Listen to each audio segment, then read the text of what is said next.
ವಿಸ್ತಾರವಾದ ಸಮುದ್ರ ನೋಡೋಕೆ ಯಾರಿಗಿಷ್ಟ ಇಲ್ಲ ಹೇಳಿ. ಅದರಲ್ಲೂ ಪ್ರೇಮಿಗಳಿಗೆ ಅದೊಂದು ರೊಮ್ಯಾಂಟಿಕ್ ಸ್ಥಳ ಅಂತಾನೆ ಹೇಳಬಹುದು. ಅದೇ ರೀತಿ ಸಂಜಯ್ ಮತ್ತೆ ರಮ್ಯಾ ತಮ್ಮ ಫಸ್ಟ್ ಲವ್ ಆನಿವರ್ಸರಿಯನ್ನು ಗುಜರಾತ್ನ ಧೂಮಸ್ ಬೀಚ್ನಲ್ಲಿ ಆಚರಿಸಬೇಕು ಅಂತ ಪ್ಲಾನ್ ಮಾಡ್ತಾರೆ. ಈ ಬೀಚಲ್ಲಿ ಸಂಜಯ್ಗೆ ಆದ ಅನುಭವ ಅವನ ಜೀವನ ಪೂರ್ತಿ ನೆನಪಿಸುತ್ತೆ. ಅವತ್ತು ಫೆಬ್ರವರಿ 13. ಸಂಜಯ್ ಮತ್ತೆ ರಮ್ಯಾ ಫ್ಲೈಟ್ನಿಂದ ಗುಜರಾತ್ಗೆ ಹಾರಿರ್ತಾರೆ.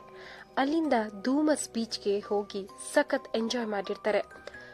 ಅಲ್ಲಿ ಸಿಗೋ ಸೀ ಫುಡ್ ಶಾಪಿಂಗ್ ಮಾಡಿ ಸುಸ್ತಾಗಿ ಅಲ್ಲೇ ಹತ್ರ ಇರೋ ಒಂದು ಹೋಟೆಲ್ನಲ್ಲಿ ಇದ್ದು ನೆಕ್ಸ್ಟ್ ಡೇ ಬೆಂಗಳೂರಿಗೆ ವಾಪಸ್ ಬರಬೇಕು ಅಂತ ಪ್ಲಾನ್ ಮಾಡಿ. ಇನ್ನು ರಮ್ಯಾಗೆ ಬೀಚ್ ಅಂದ್ರೆ ತುಂಬಾ ಇಷ್ಟ. ಅದರಲ್ಲೂ ಅವಳಿಗೆ ನೈಟ್ ಟೈಮಲ್ಲಿ ಬೀಚ್ನಲ್ಲಿ ಅಡ್ಡಾಡೋದು ಇನ್ನೂ ಇಷ್ಟ.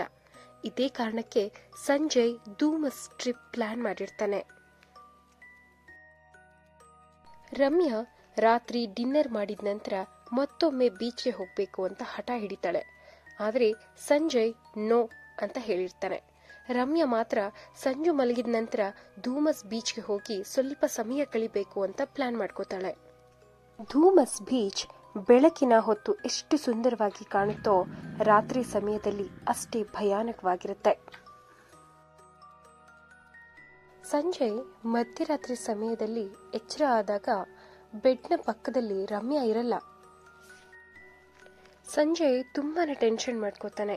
ಈ ರಾತ್ರಿಯಲ್ಲಿ ಅವಳು ಎಲ್ಲಿ ಹೋಗಿರ್ಬೋದು ಅಂತ ರಮ್ಯನ್ ಫೋನ್ಗೆ ಕಾಲ್ ಮಾಡಿದಾಗ ರಮ್ಯಾ ಫೋನ್ ರಿಸೀವ್ ಮಾಡಿ, ನಾನು ಧೂಮಸ್ ಬೀಚ್ನಲ್ಲಿದ್ದೀನಿ, ಇಲ್ಲಿ ಯಾರೋ ನನಗೆ ತುಂಬಾ ತೊಂದರೆ ಕೊಡ್ತಾ ಇದ್ದಾರೆ, ಪ್ಲೀಸ್ ಬೇಗ ಬಾ ಅಂತ ಕರೀತಾಳೆ.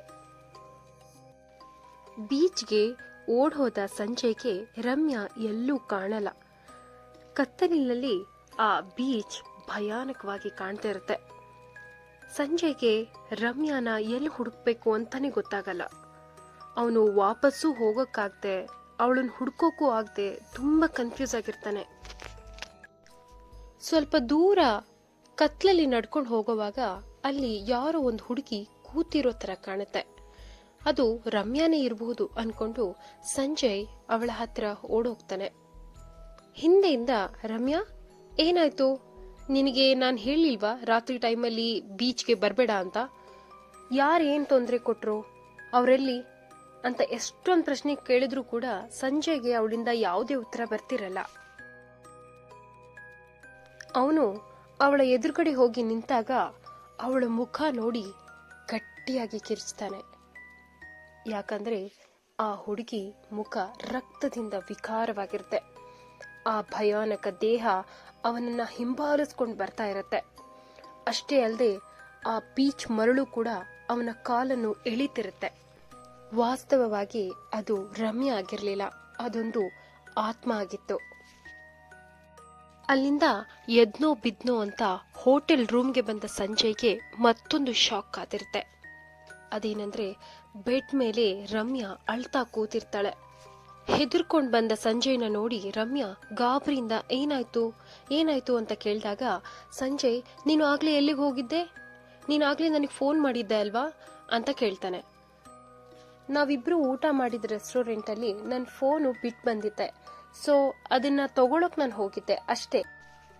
ಹಾಗಾದ್ರೆ ನಾನು ಯಾರಿಗೆ ಫೋನ್ ಮಾಡಿದ್ದು, ಯಾರು ರಿಸೀವ್ ಮಾಡಿದ್ದು ಅನ್ನೋ ಪ್ರಶ್ನೆಗಳು ಅವನಿಗೆ ತಿಂದಾಗ್ತಾ ಇರುತ್ತೆ. ನಿನ್ ಫೋನ್ ಎಲ್ಲಿ ಅಂತ ರಮ್ಯನ್ ಕೇಳಿದಾಗ ರಮ್ಯಾ, ನಾವು ಡಿನ್ನರ್ ಮಾಡಿದ ಹೋಟೆಲ್ನಲ್ಲಿ ನನ್ನ ಫೋನ್ ಮಿಸ್ ಆಗಿದೆ ಅಂತ ಹೇಳಿದ್ನಲ್ಲ, ಅದನ್ನ ಹುಡ್ಕೊಂಡು ನಾನು ರೆಸ್ಟೋರೆಂಟ್ ತನಕ ಹೋಗಿದ್ದೆ. ನೆಕ್ಸ್ಟ್ ಡೇ ಮಾರ್ನಿಂಗ್ ಆ ಧೂಮಸ್ ಬೀಚ್ ಬಗ್ಗೆ ಹೋಟೆಲ್ನಲ್ಲಿ ಕೇಳಿದಾಗ ಅವರು ಆ ಬೀಚ್ ತುಂಬಾನೇ ಹಾಂಟೆಡ್ ಅಂತ, ಅಲ್ಲಿ ಸಾಕಷ್ಟು ಆತ್ಮಗಳು ತಿರುಗ್ತಾ ಇದೆ, ಹಾಗಾಗಿ ರಾತ್ರಿ ಸಮಯದಲ್ಲೇ ಅಲ್ಲ ಬೆಳಗಿನ ಸಮಯದಲ್ಲೂ ಕೂಡ ತುಂಬಾ ಜನ ಹೋಗೋಕೆ ಹೆದರ್ತಾರೆ ಅಂತ ಹೇಳ್ತಾರೆ. ಆ ಮಾತು ಕೇಳಿದ ಸಂಜಯ್ಗೆ ಇನ್ಯಾವತ್ತೂ ಬೀಚ್ ನೋಡೋ ಆಸೆನೆ ಹೊರಟೋಗುತ್ತೆ. ನಿಮಗೂ ಇಂತಹ ವಿಚಿತ್ರ ಅನುಭವ ಆಗಿದೆಯಾ?